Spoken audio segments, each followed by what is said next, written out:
confiance grandit au moment où un rêve futur se transforme en une action présente. C'est Steve Chandler qui a dit ça. Salut à toi, c'est Jérémy Pastel et j'espère que tu avances. Aujourd'hui, on veut être impactant. C'est vrai, de nos jours, tout le monde veut parler. Sur Internet, à la TV, partout. Et c'est correct.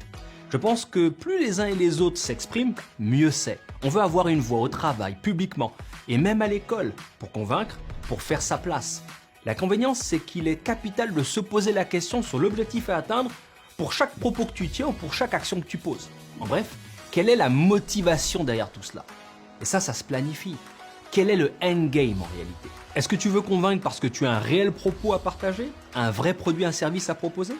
Ou bien est-ce que tu te fais juste plaisir avec un propos dupliqué, donc faible, ou un produit ou service médiocre? C'est une vraie question à se poser. La réalité est que le marché dégage tous ceux qui ne respectent pas ces quelques règles. 1. Mettre l'ego sur le côté. J'ai vu personnellement des gens échouer lamentablement à cause de l'ego. Des professionnels, des entrepreneurs et même des personnalités publiques. Un ego démesuré qui t'empêcherait de voir l'évidence. L'ego aveugle tellement qu'il t'empêche d'analyser une situation avec des éléments factuels pour progresser. Il t'empêche de réagir et de mettre des bonnes actions en place lorsque tu es au bord du précipice. Il t'empêche même de constater lorsque tu te ridiculises. Et c'est aussi vrai dans la famille, pour sauver un mariage par exemple, au travail, pour être efficace dans le cadre de tes responsabilités et évidemment dans le développement des affaires pour aller plus loin. Une règle simple, reste à l'écoute. Non pas pour faire l'intéressant, pour être une bonne personne à tes propres yeux, mais bien pour apprendre et donc pour aller plus vite, pour progresser. L'humilité est capitale pour aller de l'avant. 2. Pour influencer, il ne suffit pas de parler. Faut pas trop parler. Faut surtout agir. Il est indispensable d'avoir des vraies compétences à faire valoir, d'utiliser les bons outils, un véritable produit ou service à proposer. Si ce que tu proposes est une coquille vide, tôt ou tard ça va se savoir et tu seras éliminé du marché. 3. Sois authentique. Comment puis-je faire la différence au travail et même dans la vie privée?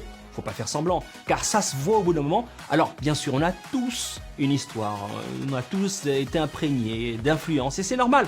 Mais tu dois rester toi-même. Inutile d'imiter quelqu'un avec un propos ou un style qui ne serait pas le tien. C'est une grande erreur en communication. Même façon de s'habiller, par exemple, de réfléchir, et j'en passe. Si tu fais ça, ça va se voir et ton impact sera nul. 4. La constance. Si tu respectes les 3 précédents points, tu travailles et tu travailles encore. Et ça va finir par payer. Reste constant, discipliné et sois toujours prêt à saisir une opportunité. Tiens le coup malgré les échecs, les découragements et les moqueries. Tu sais que tu es compétent dans ton domaine, alors ne lâche rien. Tu sais que ton propos est pesant, alors répète-le sans arrêt pendant 5 ans, 10 ans et tu vas finir par percer. Je sais de quoi je parle. 5. Enfin, et encore une fois, je l'ai déjà dit, tu dois comprendre quelle est ta cible. Parfois dans la vie privée, on influence juste sa famille et on croit influencer le monde. Au bureau, on a un impact sur quelques personnes, mais on croit influencer toute une industrie. Et parfois, lorsqu'on propose un produit ou service, on croit impacter les grandes entreprises, alors qu'en réalité, tout est à faire au niveau des petites structures. Tu dois donc identifier correctement ta cible. Oui, je sais, c'est fini pour aujourd'hui. Mais je t'en dis plus sur les réseaux sociaux, Facebook, Instagram, LinkedIn, etc. En attendant, tu fonces, et tu vas cartonner ça. À plus.